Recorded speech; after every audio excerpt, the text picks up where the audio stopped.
السلام عليكم ورحمة الله وبركاته. حبايبنا بره مصر، حبايبنا جوه مصر، حبايبنا في كل مكان، ازيكم عاملين ايه؟ يا رب تكونوا بخير. معاكم اخوكم احمد حسين، دليلك في الطيور. طبعا يا جماعة بنصور في مزرعة النوادر في قناة مملكة طيور الحب. وحشتوني والله العظيم.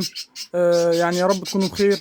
طبعا فيديو النهارده اتطلب مني كتير، في ناس كانت قايله لي عايزين يا باشمهندس تصور لنا ازاي انت بتنظف السقايات والاكلات بتاعه الطيور بتاعه الكميه اللي عندك، بسم الله ما شاء الله. ماشي، فانا النهارده يا جماعه هقول لكم كل حاجه بالتفصيل باذن الله تعالى. بس قبل ما نبدا في الموضوع النهارده حابين ننوه عن نقطه. اللي ما اشتركش في القناه انزل اشترك دلوقتي وفعل زر الجرس عشان يوصلك اي شيء جديد. وما تنساش اللايك الجميل بتاعك، علشان اللايك بيرفع الفيديو بيخليه يوصل لاكبر نسبه مشاهده من الناس. وطبعا نقطة أخيرة معلش هنوه عليها، طبعا عندنا العشر جروبات بتوع الواتساب، وعندنا جروب التليجرام، وعندنا جروب الفيسبوك، وعندنا قناة مملكة طيور الحب على التيك توك. كل الحاجات دي هتلاقوا الروابط بتاعتها أسفل صندوق الوصف، وهتلاقوها في أول تعليق مثبت. فانزل في أول صندوق الوصف هتلاقوا الروابط دي، وانزل في أول تعليق مثبت هتلاقي برضو الروابط دي. أتمنى إن انتوا تنورونا على الجروبات، هتستفادوا منها جدا، فيها ناس على أعلى مستوى في الهواية في التربية. معلش يا جماعه، في طلب اخير منكم رجاء يعني. طبعا زي ما انتم عارفين ان احنا بدانا في القناه دي، قناه مملكه طيور الحب، ننزل حاجات خاصه بالحمام برضو، ونتكلم عن الحمام وامراض الحمام. يعني القناه دي هتبقى خاصه بالحمام والعصافير والبغبغانات وجميع الطيور بامر الله تعالى. فاللي عنده اي مشكله في الحمام او في حمام الزينه او في جميع انواع الحمام، يعني ما فرقتش حمام الزينه من الحمام العادي، اللي عنده مشكله في الحمام بتاعه يكتب لي في التعليقات، وانا تحت امره هنزل له فيديو مخصوص باذن الله تعالى، ونعالج فيه المشكله اللي عنده بامر الله تعالى. تمام، فما تتكسفش، انت ممكن تنزل دلوقتي في التعليقات واكتب لي المشكله اللي عندك. تمام، وانا هعمل لك فيديو، وعد مني اعمل لك فيديو مخصوص ليك بامر الله تعالى. تمام، ركزوا بقى معايا في الفيديو بتاع النهارده، عشان الفيديو ده مهم جدا يا جماعه. تمام كده، بسم الله، خلينا نبدا. اول حاجه طبعا انا العامل لسه غاسل المسقه عندي، المساقه كلها حتى هتلاقوها، انتوا بصوا هتلاقوا المسقه عامله ازاي. زي ما انتم شايفين، بصوا هتلاقوا ان المسقه الميه جواها يا جماعه، الميه بتلمع، الميه باينه، المسقه شفافه. تمام، برضو لو تبصوا الارضيه بتاعت المسقه هتلاقوا الارضيه زي ما انتم شايفين بسم الله ما شاء الله بيضه. ماشي، عشان المساقه كلها نظيفه واتغسلت طبعا من بره ومن جوه. شوف ازاي المسقه بتلمع، طبعا زي ما انتم شايفين اهو، كلها كده، كلها نفس النظام اهي.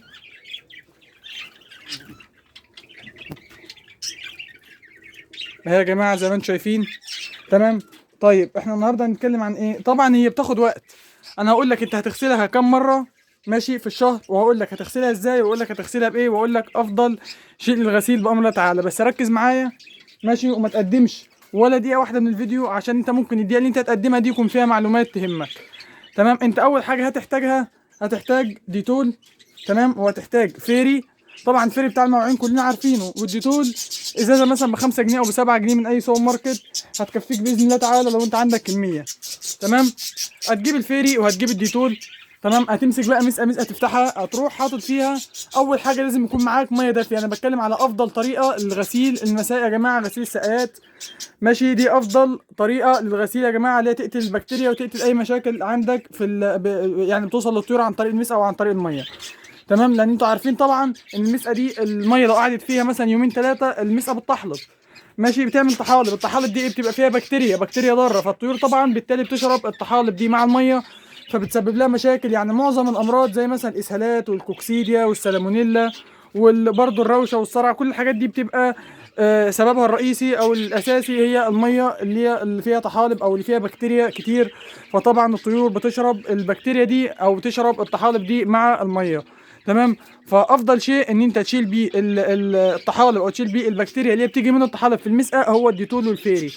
هتعمل ايه؟ هتجيب ميه دافيه زي ما اتفقنا، تبقى جايب ميه دافيه او ميه مغليه مفيش مشاكل، بس مش مغليه اللي هي درجه حراره جامده او عاليه، لا يعني درجه حراره متوسطه، اللي هي ما بين العاليه وما بين الواطيه، درجه حراره متوسطه.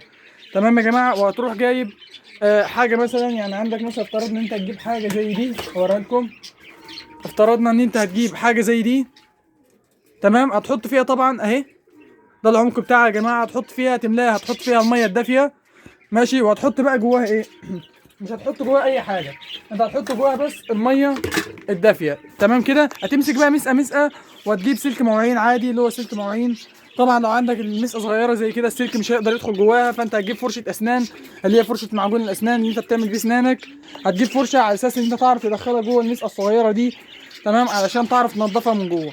طيب انت هتروح جايب اول حاجه تعملها، اول شيء هتعمله هتغسل بالفيري مش بالديتول. الفيري بتاع المواعين هو اول حاجه يا جماعه هتغسل بيه. هتحطه على المسقه، على ارضيه المسقه من هنا اللي هي الارضيه اللي هي تحت، الطبقه اللي تحت، ماشي. هتغسلها كويس بالفيري. بعد كده هتغسل دي من جوه، ماشي، اللي هي الصلفه نفسها او الراس نفسها، هتغسلها من جوه اللي هو خزان الميه. بعد كده هتروح حاطط المسقه في الميه السخنه، ماشي، او في الميه الدافيه بالفيري اللي جواها، تمام. اتفقنا كده. هتحط المسقه في الميه السخنه بالفيري اللي جواها علشان الميه السخنه تعرف تنظف البكتيريا اللي هي بتكون ماسكه في المسقه اللي هي مش هتطلع برده بالفيري، تمام. هتقولي طب الديتول لازمته ايه اما انا بغسل بالفيري وبعد كده بحطه في الميه الدافيه عشان الجراثيم تطلع والبكتيريا تطلع؟ الديتول ده مطهر، بيطهر المسقه وبيحافظ عليها وبيخليها ان هي ما تطحلبش بسرعه عندك، ما يخلي الطحالب ما تمسكش فيها بسرعه. فالديتول ده اخر حاجه بتعملها هو الديتول. بعد ما بتغسل المسقه، تمام، بتغسلها كويس بالفيري، بعد كده تحطها في الميه الدافيه، بعد كده تروح حاط غسلها بالديتول نفس الطريقه برضو. تحط الديتول على الارضيه وعلى الصلفه بتاعتها وعلى سلك المواعين وتغسل الارضيه كويس، او على فرشه الاسنان لو السقايات صغيره زي دي، وتغسل الارضيه كويس جدا جدا، ماشي. بعد كده تروح غاسل الفيري او غاسل الديتول بالميه الدافيه يا جماعه. لازم اوعى تكون غاسل المسقه بالديتول او بالفيري وتروح تعبي المسقه ميه وتخلي الطيور تشربها، كده طيورك هتموت على طول، ما فيهاش كلام، تمام. افضل شيء ان انت تنظف المسقه كويس جدا بالميه، ماشي، الميه الفتره او الميه الدافيه بعد ما تغسل المسائل. يعني بعد ما تخلص غسيل المسقه بتغسلها بعد كده بميه ساده من غير اي حاجه، ميه ما فيهاش اي حاجه، ميه دافيه، ماشي، او ميه حاره او ميه سخنه، تمام كده يا جماعه. الغسيل ده مهم جدا. طبعا هقول لكم انت دلوقتي هتغسل كم مره. انا عارف ان في ناس بقى بتكسل، بيقول لك لا انا عندي كميه، أنا مثلا عندي 20 جوز او 25 جوز او 30 جوز او 50 جوز حتى، يقول لك لا طب انا اقعد الف على 50 جوز واحده واحده اغسل لهم. انا اقول لك على حاجه، ان اقل حاجه انت تغسل المسائي اقل حاجه مره كل 15 يوم، ده اقل حاجه، ماشي. هتقولي طب ازاي، طب انا اسيب عندهم الميه 15 يوم؟ لا، انت مش هتسيب عندهم الميه يا حبيبي 15 يوم. بص صلي على النبي، انت هتعمل ايه؟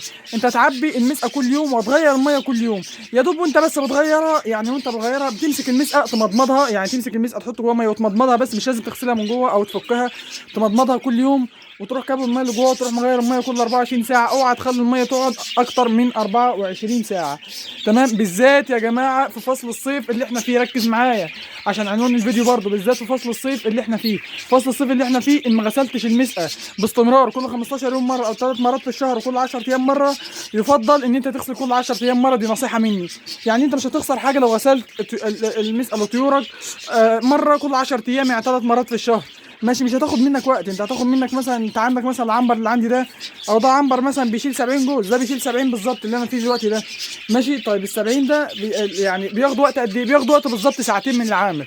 كل عنبر بقى بيختلف على حسب الكميه اللي فيه. عندي عنبر بيشيل 150 جوز بس ده خاص بالكوكتيل وبالرز وبالفشر، ماشي. ده بياخد من العامل حدود 3 ساعات بيقعد يغسل، يعني طبعا هو مش بيغسل لي المزرعه كلها في يوم واحد، ماشي، لان انا برضه عندي حمام زي ما انتم عارفين، حمام زين عندي بسم الله ما شاء الله بالكميات، فاكيد ان هو مش هيلف يعني يغسلهم كلهم في يوم واحد. هو بيوزعهم مثلا، بيقسمهم على 3 ايام، كل يوم بيعمل حاجه اللي يقدر عليه، بيشتغل 5 6 7 ساعات مثلا ينظف، وهكذا كل يوم لحد ما يخلصهم في يومين 3 باذن الله تعالى. يعني ربنا يعني يوفقه ويجزاه الله خير، ماشي. فاهم حاجه يا جماعه ان انتوا تركزوا على غسيل المسقه والاكاله مره كل 10 ايام، يعني 3 مرات في الشهر بالطريقه اللي قلت لكم عليها، علشان تحافظ على طيورك من الجراثيم ومن الحراره، ماشي. وعلشان برضو الميه لو رقدت كتير او لو قعدت يومين عند الطيور الميه بتسخن من الحراره الشديده من الشمس، فانت لازم تحط لهم ميه بارده، مش بارده اللي هي ساقعه او متلجه، لا بارده اللي هي ميه درجه، يعني الدرجه بتاعتها مش حاره او مش سخنه،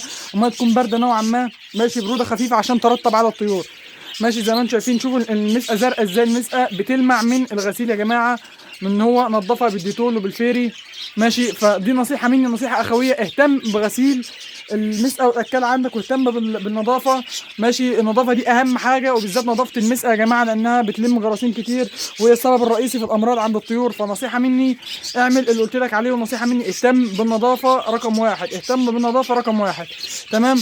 طبعا مش عايز اطول عليكم كده، نكون وصلنا لنهايه حلقتنا النهارده. يا رب اكون فدتكم، يا رب تكونوا استفدتوا من الفيديو. فطبعا حابين ننوه اللي ما اشتركش في القناه انزل دلوقتي اشترك عشان تنضم للاسره الكريمه بتاعتنا، اسره مملكه طيور الحب. اشترك في القناه وفعل زر الجرس علشان يوصلك اي شيء جديد، ماشي، عشان يوصلك المسابقات الجديده بتاعتنا باذن الله تعالى. وما تنساش اللايك الجميل بتاعك علشان اللايك بيرفع الفيديو وبيخليه يوصل لاكبر نسبه مشاهده من الناس، تمام. واللي محتاج اي حاجه انزل تحت في التعليقات ويكتب لي وانا تحت امره انزله فيديو باسمه بامر الله تعالى. في المشكله اللي عنده نحل المشكله اللي عنده مع بعض يا جماعه، ماشي. هتوحشوني ان شاء الله، وباذن الله تعالى انا مش هتاخر عليكم في الفيديوهات الجايه. احاول على قد ما اقدر ان انا انزل لكم فيديوهات في اسرع وقت بامر الله تعالى يا جماعه. والسلام عليكم ورحمه الله وبركاته.